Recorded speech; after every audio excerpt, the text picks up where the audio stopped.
Hi everyone, my name is Camuse. I'm a music producer. I've been putting out remixes on YouTube for I think 3 to 4 months now. And yeah, that's pretty much me. You said you've only been like putting them out on YouTube for 3 or 4 months, but how long have you actually been making music for? I actually started in April 2021. So yeah, quite a while now. But when it comes to remixes, I'd say I've been doing since about 3 years now. So what made you decide to start making music in the first place? It was during university, actually. So it was my first year of university, which was 2020. Well, September 2020 is when I started. It was COVID, peak COVID. I didn't really have much to do. So I was listening to a lot of music. Since 2018, really, I was just addicted to music. It was taking up all of my time. So being stuck inside and having nothing to do, it was like the perfect reason to just sink all of my time into listening to more music. But few things happened, and I pretty much got into, I'd say, probably one of my worst mental spaces. And it pretty much resulted in me like getting a bit isolated from people, not talking to too many. At one point, I was just staying with my sister. I didn't really have much to do. So I found FL Studio. I found this like weird program, and I was just like, you know what, why not? From a young age, I've always been able to figure out programs quite easily. I guess like I've grown up on the internet. So yeah, from there it was just watching YouTube videos, tutorials, and just messing around. Earlier when you said you were in university, how old were you then? I was 18 years old, so 22 now, about to be 23 in April. If it's okay if you could like elaborate. When you said you were in the worst mental point of your life. Yeah, sure. So, uh, drugs, really. Yeah, that's what drugs will do to you. It was COVID, it was pandemic, and I was at a stage in my life where I was a lot more relaxed and happy to experiment. So it wasn't too crazy, there's some weed here and there, other things I won't get into. But yeah, what happens when you're facing that kind of addiction is that you don't really know you're facing it until it kind of hits you in the face one day. And I'd say the consequences were more so what hit me than the actual drug itself, if that makes sense. Because when you focus all of your time into one thing, that's going to take your time out of a lot of other things. That's just a recipe for disaster. And when it's constantly happening, it's going to just degrade you slowly, slowly. It's going to eat at you. It's going to eat at things that you thought you used to like before, but it's like, oh, I have this weed. Oh God, I love weed so much. Like, I loved playing video games or watching TV shows, general stuff that kids enjoy, right? But it's like when you find that drug or that thing that just really hits you in your heart and you're like, oh, I love this. Like, this is just better than anything else. It strains away from those other things. So yeah, it all really just added up. I wasn't getting much work done. It put me into a space where I had a lot of time to spend with myself. I had a lot of time to, think more about, okay, this is what I do every day. I wake up, I eat, I'll play video games, I'll watch TV. But what else do I really enjoy? What else do I want to do? I guess it was from that point where I decided that, why not try and find other things I enjoy? Because I can't really continue to just keep going on and on about games, TV. That's it, like there has to be something more. I had to take that first step and say, you know what? I like music. I enjoy listening to it a lot. Why not just try it out and see where it goes? Turns out I really liked it. I assume by now you've quit drugs. Yeah, pretty much. You mentioned on your Kendrick video, you said, keeping it real. It doesn't matter whether Kendrick reads this or not. This is for me. On the contrary, I have lived a privileged life with freedom to explore and make mistakes. how privileged are you? To what extent? So I grew up upper middle class, I'd say. So okay, so I'll just get straight into it really. I was born in the Middle East, and I'd say, it's funny. I was just thinking about this yesterday because it's a sentiment that I've held in recent years. But yeah, it's that my privilege, when you think of privilege, the first thing you think of is money, right? You think of like, oh, you have money to spend on food and this and that.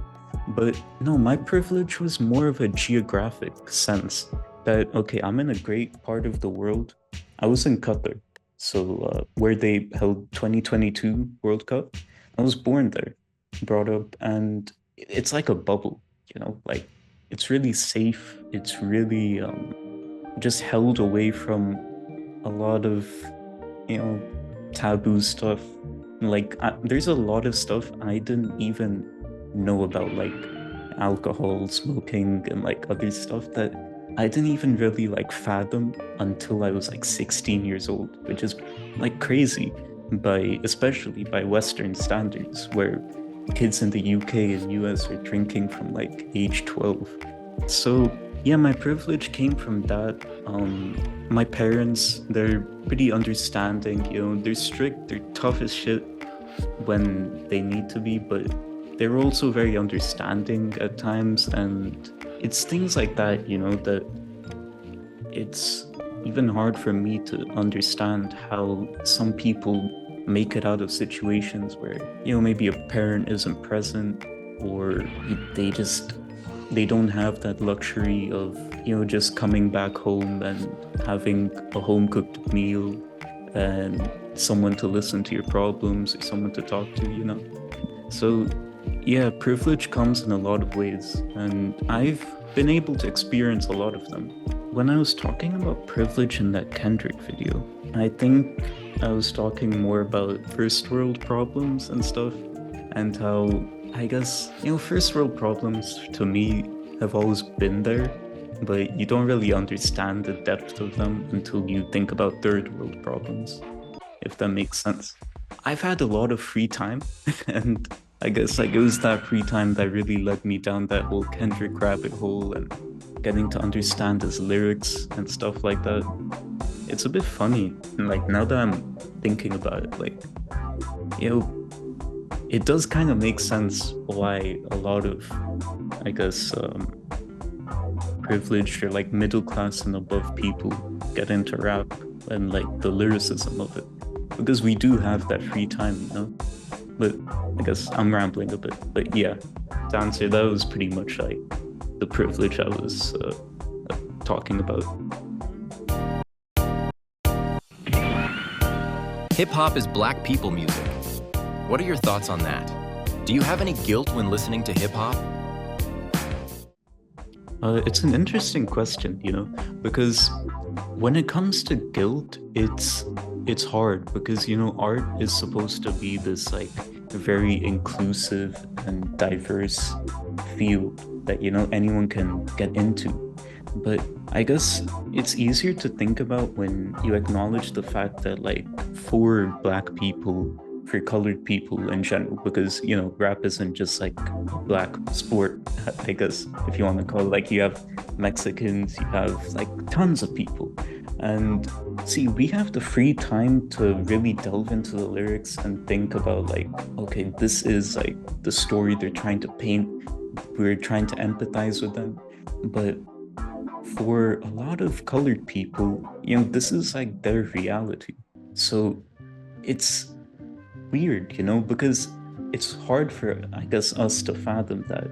Because, I mean, if someone were to rap about like being middle class and privileged and stuff, like it's not really coming from a place of much pain that we can relate to. But what they do is they are putting that pain and that emotion into it. So I wouldn't say it's a guilt, but it's more so that like there's a level of understanding that we just aren't really able to get into, because we have had that privilege of not having to grow up in certain environments like that. But when it comes to like certain environments which are just about partying and drugs and all this and that, or whichever. Like it can be about just feeling insecure or feeling depressed, things like that. Those are things we can relate with. So if it's very dependent on the type of art you want to break into. But when it comes to someone like Kendrick Lamar, that's also, I guess, such a beautiful thing about it is that, he's come from some really terrible environments, places where kids shouldn't be. But it's through his storytelling that we're able to see, that like we can almost imagine ourselves in that place. But it's hard to say guilt. It's hard to say guilt about it, mostly because it's like they're putting this pain and emotion on display. So it's like, see, I'm a bit of an overthinker, so what happens is that I'm thinking of it from like a lot of different perspectives. So from another perspective, it kind of does have a bit of guilt in there if you think about it, because a lot of these songs are coming from not straight from the source, if that makes sense. It's more so coming from corporations and Spotify, which is like, they're paying pennies, like these guys are not completely profiting off their product. It's a diluted product, if you want to call it that, since it does come from labels and corporations, people who are trying to also make bucks off it. So it does hurt at times, because not everyone gets to make it when they put all of their pain on display, only a few people do. And for those people who get fucked over by labels and corporations, even though they've put everything out there, it is very, very real to feel that guilt for them. And despite everything that's happened to them, we get to just live our life listening to, I don't know, like famous decks or like Future rap about like trap houses and shit while we're on a treadmill in our like white suburban neighborhood. It is a very weird reality. On the topic of like getting screwed over by big corporations, I heard you had issues with, your monetization of YouTube. You had like a lot of problems, like it would say it's like not original content.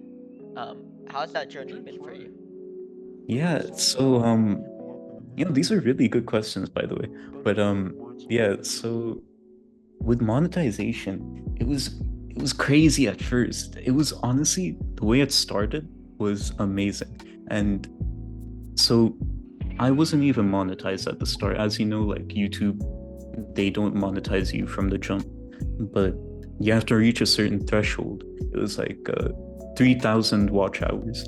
And so I was on that pursuit of it, and it's like you're trying to get up your watch hours. And it was like I was waking up every day and checking, like first thing in the morning, I would check YouTube Studio, and, and I would be like, oh, I'm up there, I'm up there. And that was an amazing part of it. I loved it. And then eventually I did reach it because I think at this point it was like the Cole video blew up and the Dave video blew up as well. So I reached it in about 1 month. And I was like, I should be feeling happy right now, because like 1 month, that's pretty fast. They give you a whole year to get to this. But when I did reach it, it was more so like, damn, when's the next goal? Like, what do I strive towards now? Because there wasn't really that threshold anymore. And I was kind of sad, because I was like, I really enjoyed this. I wanted it to keep going on longer. It was like a journey, not the destination type of moment. But yeah, I got monetized, I got partnered. I was excited, but not as excited, and for good reason, because once those numbers started coming in, and at this point I was new to YouTube and stuff, I've been like a chronically online guy, I've watched so much of YouTube in my lifetime. I've grown up with it, literally. And it's like you watch all these content creators go through this journey like hundreds of times over. You've seen people go from 0 to 1 million, but it doesn't really compare until you're going through it yourself, right? So I was in the trenches myself, and I didn't know what to do, because I was looking at my numbers, the views, and I had a growth mindset, a perfectionist mindset, but not a healthy one. It was more so like, damn, like, I wish I was in control of all of this right now, but it doesn't feel like I am. And then the money numbers started coming in, and at this point I was monetized, and there were days where it was good. There were days where I'd get like 10, 20 pounds, about, I'm not sure in dollars, that's probably like an extra $5, something like that. But I was, it's weird, you know? So it was November. I had a few videos blow up meaning like 5K, 10K views, but I wasn't getting to the numbers that I really wanted. I had this thought in my mind that, okay, I'm very much like quality over quantity. Like, I need to be putting out videos that I'm happy with. But there was this little worm in my mind that was telling me, you can have both, you know, you can have quality and quantity. And that turned my November into one of the craziest months of my life, because it was literally just wake up, video edit, put out video, go to sleep, repeat. And it wasn't just like editing videos, you know? I was a music producer first, but funnily enough, I was spending more time editing videos than even working on the music itself. And I lucked out a bit because I had a few tracks like Conway the Machine, or That's my favorite one, by the way. I love that one. Yeah, thank you so much, man. Yeah, the Conway one, those are tracks that I worked on like a while ago. Like, they were just sitting in the vault. But even then, I was just constantly working, because I was like, need a new video. I need to get this money up. I'm not really much of a money guy, but when it comes to music, I've been doing it since April of 2021. And I remember when, I think it was maybe a week or two into making music, and I was watching a lot of Kenny Beats live streams, and I was really motivated and stuff, because I knew that, okay, my skills aren't up to par, but my ear is. I know what good music is. So from the beginning, I always knew that, like, you know, I can make it. But when it comes to success, you know, there isn't much measure of it aside from the numbers, right? Yeah. So I'm 22 years old, and so I graduated from university in 2023. So I was just 21 years old at that point. The measure of success is pretty much having a job, right? You know, earning money, being self-sufficient, yeah, that kind of thing. When it came to my parents, I really wanted to prove to them, you know, that like, I can do this, I will be successful. Were they also like unsupportive of you when you were like making music? Were they like, oh, like, you know, just work a normal desk job? I mean, that's the only path that they know, you know? Like, they're immigrants, right? Oh, by the way, when you said like the November thing was like the craziest, was that what caused the like 1 beat per day for like a year thing? Yeah, that was exactly it. I think I started that, you probably know better than me now, but I think it was around Conway was the first 1 beat per day, per year thing, which lasted all of like 1 week. Yeah, I know that. Yeah. I wonder what happened to the 1 beat per day thing. Yeah, so you can pinpoint exactly the 1 beat per day. It ended with the MF Doom type beat, and that's exactly 1 day before monetization was paused for me.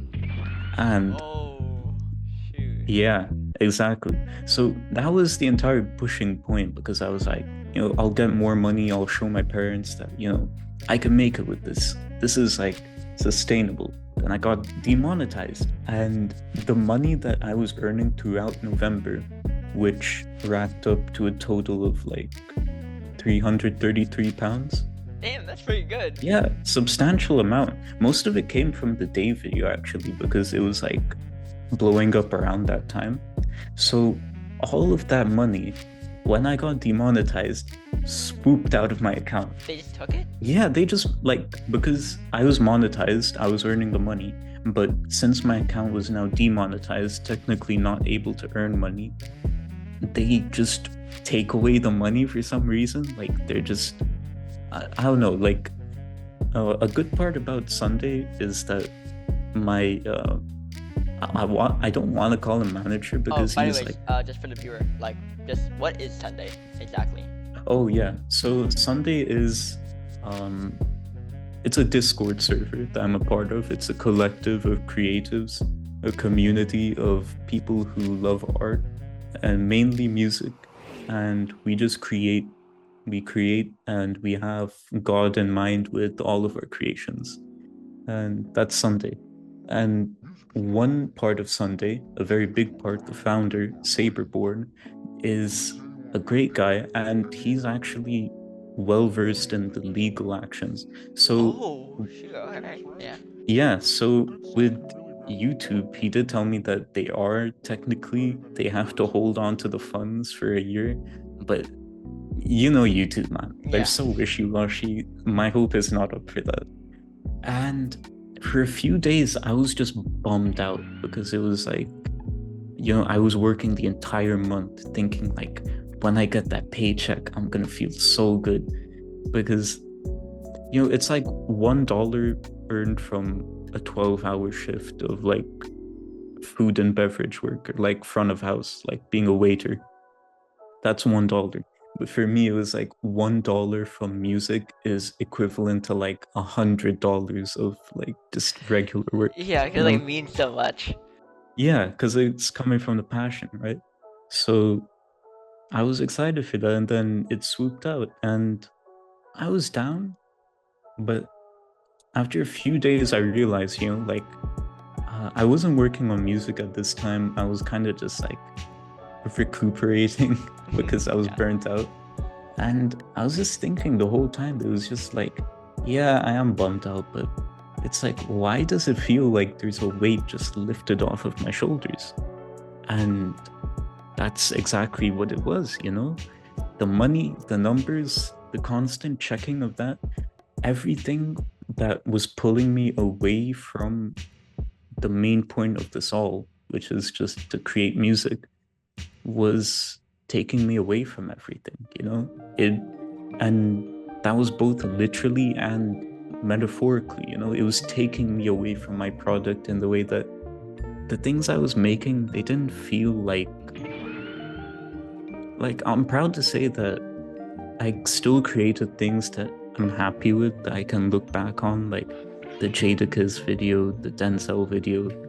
I'm happy with them, but I just know in my mind that like, if I was really creating with myself in mind, just completely, fuck all of the numbers, everything just wasn't there. It was fully just me, the video and the music. I would have spent a lot more time making something I was like really proud of. And yeah, that's the truth of why I guess I just stopped, like I had this big break. I had responsibilities as well, I had to get a job, which I'm still in the process of. But yeah, it just shifted my perspective, so much so that now at this point, I feel a lot more confident in myself as a creator. So I guess it was just like the journey I went on to eventually start making music. It was just another journey that showed me, some things, even though they might feel right in the moment, you really need to evaluate yourself and evaluate what you're doing.